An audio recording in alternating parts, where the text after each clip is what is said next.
नमस्कार मित्रों। मैं आज 9 मई 2020 की शाम को फिर आपसे मुखातिब हूँ और आज मैं आपको सिर्फ एक आशंका के बारे में आगाह करना चाहता हूँ।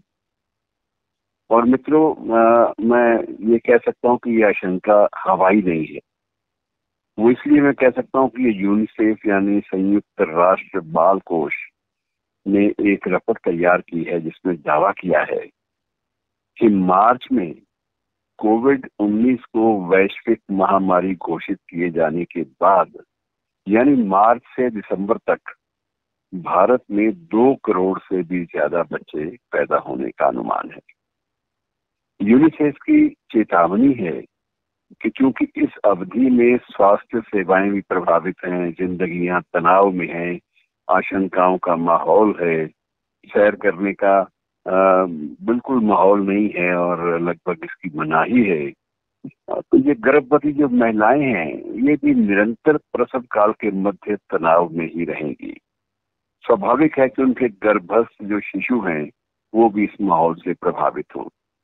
मित्रों, मातृ दिवस मदर्स डे कल विश्व भर में मनाया जाता है, तो उसके अवसर पर तैयार की गई ये विशेष रिपोर्ट है जिसमें यूनिसेफ ने कहा है कि दुनिया भर में इस अवधि में अर्थात ये जो कोविड-19 की महामारी के साए में जो अवधि है इसमें 11.6 करोड़ बच्चों का जन्म होगा।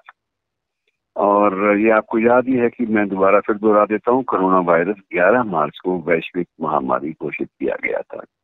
और ये जो बच्चों के जन्म का जो काल है ये अनुमानतः 40 सप्ताह तक का माना जाता है। और भारत में 11 मार्च से 16 दिसंबर के बीच कुल 2 करोड़ 41 लाख बच्चों के जन्म की संभावना है। और हमारे बाद फिर चीन का नंबर आता है 1.35 करोड़, पाकिस्तान पड़ोस में 50 लाख, नाइजीरिया में 64 लाख, इंडोनेशिया में 40 लाख। तो ये आंकड़े सब देशों के अलग अलग हैं। और लेकिन यूनिसेफ ने जो आगाह किया है जिस बात के लिए वो ध्यान देने वाली गंभीर बात है कि कोविड-19 पर काबू पाने के लिए जो कदम लागू किए गए हैं उनकी वजह से जीवन रक्षक स्वास्थ्य सेवाएं जैसे बच्चे के जन्म के दौरान मिलने वाली चिकित्सा सेवा और ये सारी चीजें प्रभावित तो रहेंगी। और इसकी वजह से करोड़ों गर्भवती महिलाएं और बच्चे गंभीर खतरे का सामना भी कर रहे हैं। तो यूनिसेफ ने कहा है कि ये विश्लेषण बताया है, यूनिसेफ ने इस बात की पुष्टि की है कि ये सारा एनालिसिस, ये सारा विश्लेषण यूएन के जनसंख्या संभाग के विश्व जनसंख्या अनुमान जो गत वर्ष का था उसके आंकड़े के आधार पर दिया गया है। और यहाँ ये विशेष रूप से उल्लेखनीय, मैं ये भी जिक्र कर दूं आपको सबको मालूम है कि गर्भावस्था में हर माँ को नियमित चेकअप कराना होता है और इस अवधि में अनेक प्रतिरोधक दवाएं व वैक्सीन भी लेने होते हैं। जाहिर है कि मौजूदा हालात में सरकारी अस्पतालों या डिस्पेंसरियों में ये व्यवस्था नहीं मिल सकती। और जहां तक समृद्ध परिवारों में निजी अस्पतालों की ओर जो रुख करने वाली बात है वो भी आसानी से वर्तमान माहौल में बहुत सुलभ नहीं है। वहां तक जाना और कोरोना आतंक के माहौल में उचित जांच करवा पाना फिर दवा लेना और उसके बाद सारे जो जो उनकी इंस्ट्रक्शंस हैं उनको फॉलो करना, ये काम इतने आसान इन दिनों नहीं है। अब सवाल ये पैदा होता है कि अगली पीढ़ी की ये 2 करोड़ बच्चे ये भयभीत व सहमी हुई माओं के गर्भ में पलेंगे और बाद में भी उन्हें अनेक तरह के परीक्षणों से गुजरना पड़ सकता है। ये मुमकिन है क्योंकि अब आप देखते हैं कि इस बार भी जो बच्चे कुछ पैदा हुए उनमें से कुछ बच्चे जो जन्म के साथ ही जब उनका टेस्ट हुआ तो वो कोरोना के पॉजिटिव पाए गए। और ये चीजें मतलब बड़ी अजीब हैं जिनका कोई साइंटिफिक एक्सप्लेनेशन, कोई वैज्ञानिक स्पष्टीकरण हमें नहीं मिल सकता। और ये मानकर चलिए कि ये 2 करोड़ बच्चे या 2 करोड़ 41 लाख बच्चे ये भयभीत और सहमी हुई माओ के गर्भ में पलेंगे और इस समय उन सब का ध्यान जो है वो सिर्फ कोरोना बचाव पर केंद्रित है। और ये सिलसिला, वर्तमान सिलसिला मित्रों, ये अगस्त सितंबर तक तो चलेगा ही। और विशेषज्ञों का मानना है कि वर्ष के अंत तक यही तौर तरीका घिसट सकता है। अभी एम्स के डायरेक्टर की भी चेतावनी आई है कि जुलाई अगस्त में एक बार फिर उछाल जो है ये काफी ऊंचाई पर जा सकता है और हमें बुरे दिन देखने पड़ सकते हैं। अब विशेषज्ञ जो है उनका एक निष्कर्ष है कि जीवन की शैली तो पूरी बदलेगी। ये बदलाव इसलिए भी जरूरी है मित्रों, लॉकडाउन या कर्फ्यू लंबे समय तक जारी नहीं रखे जा सकते। एक उदाहरण मैं आपको देता हूँ।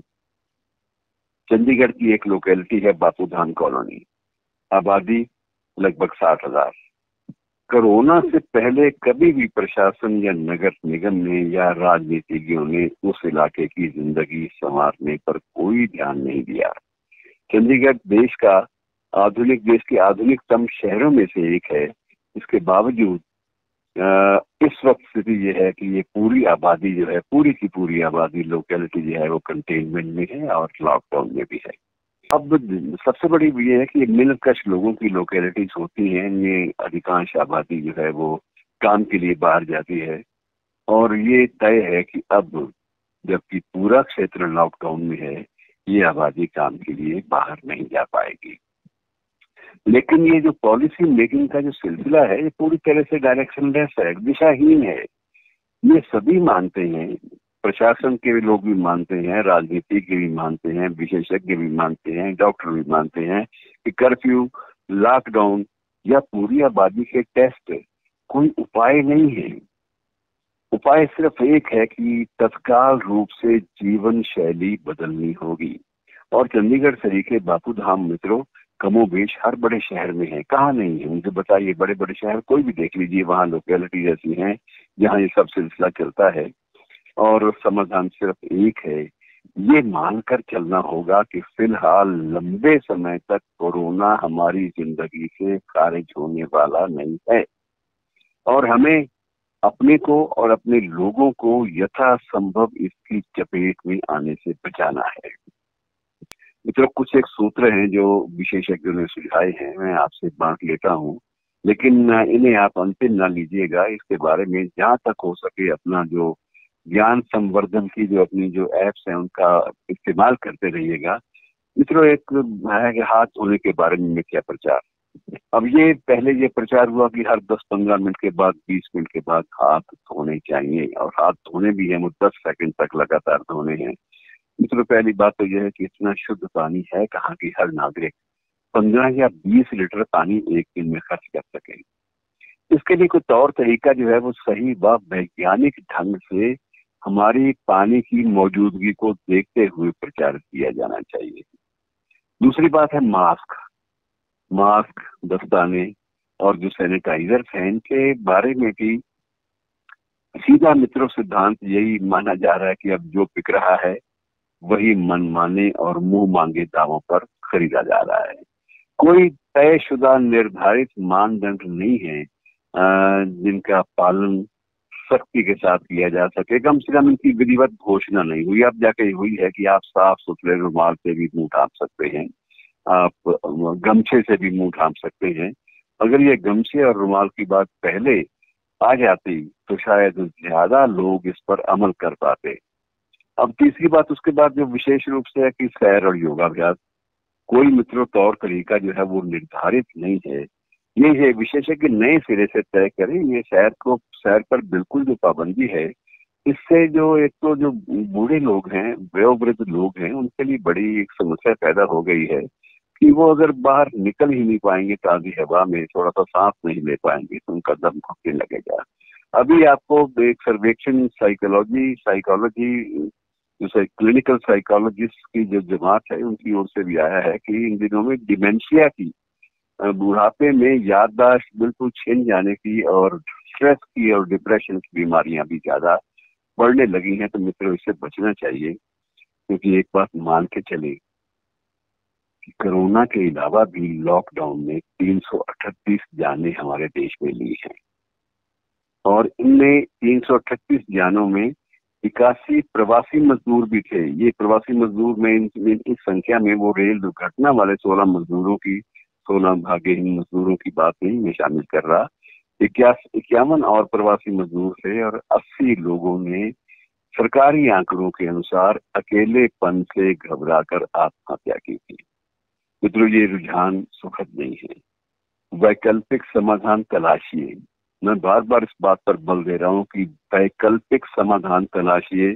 कभी कोई आयुष की बात शुरू हो जाती है, कभी होम्योपैथी, कभी आयुर्वेद के काढ़े। ये कुछ एक निर्धारित मापदंड जो विशेषज्ञों की ओर से घोषित होने चाहिए, उनका नितांत अभाव है। ये अब मान के चलिए कि जिंदगी हमारी लंबे अरसे तक किस तरह चलने वाली है, और जब लंबे अरसे तक जिंदगी इस तरह से चलने वाली है तो हमें कुछ बातें तय कर लेनी चाहिए, और तय करते वक्त ये भी सुनिश्चित बना लेना चाहिए कि क्या हमारे देश का आम नागरिक हमारे द्वारा घोषित दिशा निर्देशों पर अमल भी कर पाएगा या नहीं। तो ये सारी चीजें मतलब बड़ी पेचीदा सी हैं, लेकिन ये बहुत प्रासंगिक हैं, रेलेवेंट हैं, जरूरी हैं। और मैं जब बार बार इस बात पर बल देता हूँ कि हमें जीना है, और ये मानकर चलिए कि हर महामारी की या किसी भी संकट की जो उम्र है, वो कोई ऐसा नहीं होता कि सदियां बीत जाएं या दशक बीत जाएं। हो सकता है कि ये साल पूरा संकट में बीत जाए, हो सकता है कि हम दिवाली पहले की तरह उतनी रौनक के साथ न मना सके। ये चीजें संभव है। हो सकता है कि इस बार रामलीलाएं जो है वो संपन्न ना हो पाए। ये सारी चीजें हैं, लेकिन बहुत सारे संकट भी हैं जिनका समाधान करना जरूरी है। हमें दिवाली और दशहरे से पहले चिंता ये करनी चाहिए कि हम रेलों का आना जाना कैसे शुरू करेंगे, हम बसों का जो आवागमन है उसको उसकी शुरुआत कैसे करेंगे। आज हरियाणा के मुख्यमंत्री ने बताया कि लगभग 1,10,000 लोगों ने, श्रमिकों ने अन्य प्रदेशों से हरियाणा में आने के लिए आवेदन किया है। अब इतने लोग आएंगे तो मित्रों हम सबकी जांच भी करेंगे, और उसके बाद इतने लोगों के लिए जो रोजगार देंगे, उनके लिए रहने का जो ठिकाना देना है, वो सारा का सारा हमें बदले हुए माहौल के मुताबिक देना पड़ेगा। हम पुराने माहौल में उनको वो ठिकाने नहीं देंगे जिसमें एक एक कमरे में अगर वो चाहें तो 5-5, 6-6 लोग रह लें। ये चीजें नहीं चलेंगी।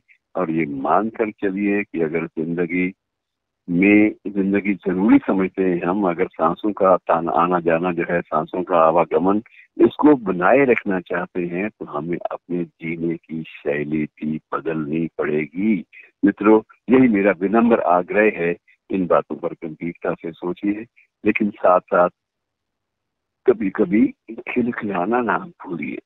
कभी कभी वो एक उर्दू का शेर है, उसके साथ अपनी बात समाप्त करता हूँ कि लाजिम है दिल के पास रहे पास बाने अक्ल, कि लाजिम है दिल के पास रहे पास बाने अक्ल, लेकिन कभी कभी इसे तन्हा भी छोड़ दे। ठीक है, शुक्रिया दोस्तों, मेहरबानी। और आप सबके लिए हार्दिक शुभकामनाएं। आप मेरे लिए दुआएं करें, मैं आप सबके लिए दुआएं करूं। शुक्रिया।